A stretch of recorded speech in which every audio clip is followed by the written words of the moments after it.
Isang mapagpalang araw po sa inyong lahat. Celebrity Chika Time po muna tayo at may inihanda po akong chika para sa inyo. Tara po't magchikahan na po tayo. Asia's multimedia star na si Alden Richards natuloy nang pumunta ng Korea. Yes, mga maka-celebrity chika time, yan po ang ichichika ko sa inyo na lubos rin pong usap-usapan sa social media ng mga netizens, lalong-lalo na nga po ng mga followers at supporters ni Alden. Ayan, natuloy na nga po ang pagpunta ni Alden sa bansa ng Korea. Bago po tayo Korea, ninais ko po munang batiin mga timbahay, team abroad at mga seniors natin dyan. Shout out po sa inyong lahat at happy Monday po. Ayan nga po, nasa South Korea si Alden na hindi nga po masyadong malinaw ang detalye kung bakit narito po ito, na maaaring nagbakasyon po ang ating Asia's multimedia star o kaya naman po raw ay meron po itong kaganapan o business trip.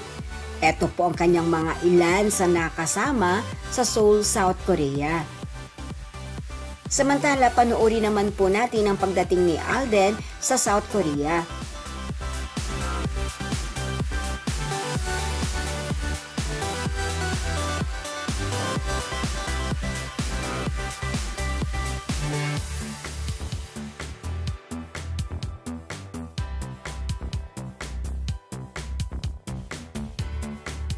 So ayan nga po, sa kasalukuyan ay nasa South Korea ang Asia's multimedia star na kamakailan nga po ay kanyang ibinahagi po ito sa kanyang Facebook Live na month of February ay pupunta nga po ito sa South Korea. At ayan na nga po, nangyari na po ang kanyang sinabi.